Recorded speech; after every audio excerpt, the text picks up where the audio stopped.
आज मुंबई के एक जाने माने गर्ल्स कॉलेज की एक ऐसी सच्ची और डरावनी कहानी सुनते हैं जो आपके रोंगटे खड़े कर देगी। एक ऐसी जगह जहां दिन में तो पढ़ाई होती है, लेकिन कहते हैं रात में कुछ और ही जाग उठता है। और देखिए, कहानी की जो जड़ है वो इसी एक बात में छिपी है। वहां के स्टूडेंट्स का मानना है कि ठीक रात के 2 बजे एक औरत की आत्मा उस कॉलेज की पुरानी बिल्डिंग में भटकती है। तो चलिए पता लगाते हैं कि इस बात में आखिर सच्चाई क्या है। तो कहानी का जो सेंटर पॉइंट है वो है कॉलेज की वो भूतहा, वो खंडहर हो चुकी बिल्डिंग। और सारी घटनाओं की शुरुआत भी वहीं से होती है, एक छोटी सी शर्त के साथ। तो देखिए, मुंबई के जुहू में ये SNDT कॉलेज है। अब यहाँ ना 2 बिल्डिंग्स हैं। एक तो बिल्कुल नई, जहाँ आज भी सब कुछ नॉर्मल है, स्टूडेंट्स पढ़ते हैं, और दूसरी है एक पुरानी इमारत, बिल्कुल वीरान, जिसे अब छोड़ दिया गया है। और लोगों में ना उसको लेकर एक अजीब सा खौफ है। हमारी कहानी इसी पुरानी बिल्डिंग की है। इस कहानी के जो मेन किरदार हैं उनमें एक तो है वो रात के 2 बजे भटकने वाली आत्मा की कहानी, और दूसरी तरफ है 20 साल का रोहन, जो इन सब बातों को अंधविश्वास मानकर इनका खूब मजाक उड़ाता है। और बस इसी मजाक में उसके दोस्त उसे एक चैलेंज दे देते हैं कि उस पुरानी बिल्डिंग में एक रात गुजार कर दिखाए। अब रोहन तो ठहरा रोहन, उसने चैलेंज एक्सेप्ट कर लिया। और फिर अंधेरे में दिए गए इस चैलेंज में एक और दोस्त की एंट्री होती है और दोनों उस डरावनी जगह में दाखिल हो जाते हैं। यहाँ पर दोनों दोस्तों की सोच में जमीन आसमान का फर्क साफ नजर आता है। एक तरफ है रोहन, जो मानता है कि ये सब कहानियां बस अफवाहें हैं और वो सबको गलत साबित करने के लिए एकदम तैयार है। और दूसरी तरफ है उसका दोस्त विशाल, जो बिल्डिंग को देखते ही डर जाता है और बस झिझकते हुए रोहन के पीछे पीछे अंदर चला जाता है। रात के करीब 1:30 बज रहे थे। दोनों टॉर्च जलाकर पिछले दरवाजे से अंदर घुसते हैं। अंदर का माहौल उम्मीद से कहीं ज्यादा खराब था। दीवारों पर बड़ी बड़ी झाड़ियां उगाई थीं। हर कोने में मकड़ी के जाले और जंग लगे दरवाजों से चरमराने की आवाजें आ रही थीं। और इन सब के बीच थी एक भयानक खामोशी, इतनी कि उन्हें सिर्फ अपने दिलों की धक-धक सुनाई दे रही थी। वो पुराने क्लासरूम्स के पास से गुजर ही रहे थे कि तभी एक अंधेरे कमरे के अंदर से उन्हें एक औरत की आवाज सुनाई देती है, उस खामोशी को चीरती हुई एक आवाज। और वो आवाज ऐसी थी जैसे कोई टीचर बच्चों को पहाड़े रटा रही हो। 2 एकम 2, 2 दूनी 4, 2 तिया 6। बस इतना सुनते ही विशाल का तो चेहरा सफेद पड़ गया।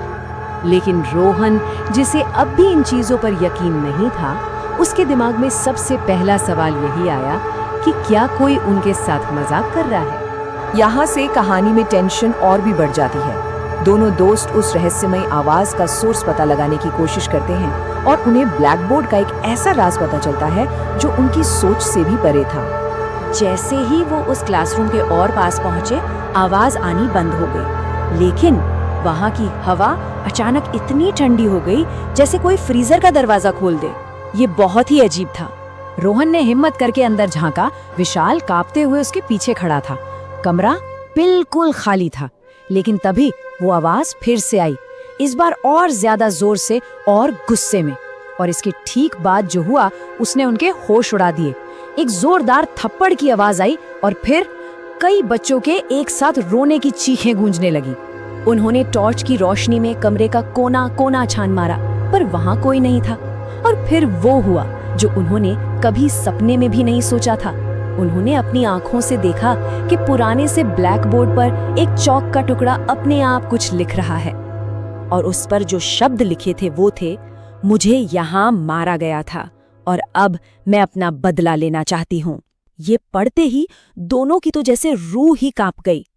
कहानी अब एक रहस्य नहीं, बल्कि एक सीधा सीधा खतरा बन चुकी थी।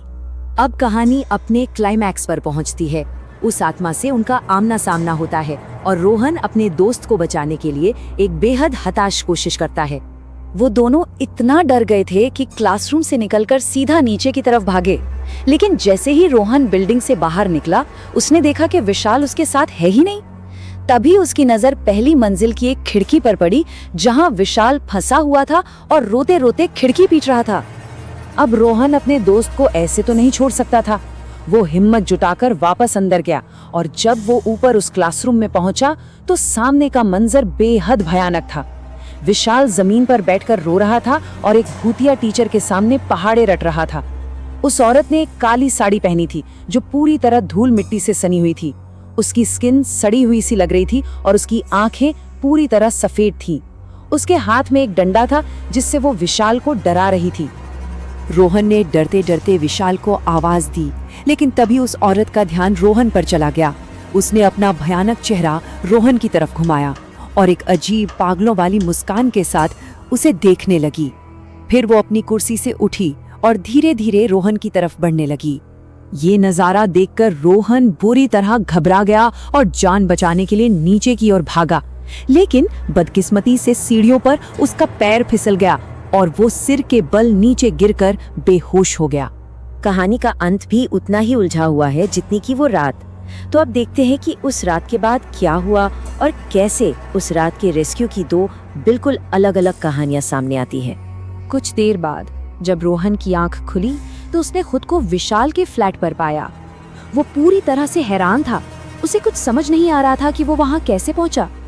और यहीं आकर कहानी में एक बहुत बड़ा ट्विस्ट आता है, क्योंकि उस एक रात की दो अलग अलग कहानियां हैं। रोहन को जो याद है उसके मुताबिक विशाल गायब हो गया था और वो उसे बचाने अकेले अंदर लौटा था, जबकि विशाल की कहानी बिल्कुल अलग है। वो कहता है कि रोहन गायब हुआ था और उसने घबराकर अपने दोस्तों को मदद के लिए बुलाया था, जिन्होंने अंदर जाकर बेहोश रोहन को पाया। लेकिन एक बात है जो दोनों की कहानियों में कॉमन है, वो पहाड़े बोलने की और बच्चों के रोने की डरावनी आवाजें उस रात वहां मौजूद हर इंसान ने सुनी थी। तो सवाल ये उठता है कि उस रात आखिर सच क्या हुआ था? क्या ये सब सिर्फ डर का एक वहम था, या फिर उस टीचर की आत्मा आज भी उस पुरानी वीरान इमारत में अपना बदला पूरा करने के लिए भटक रही है? ये सवाल आज भी उस कॉलेज के गलियारों में कहीं ना कहीं गूंजता है।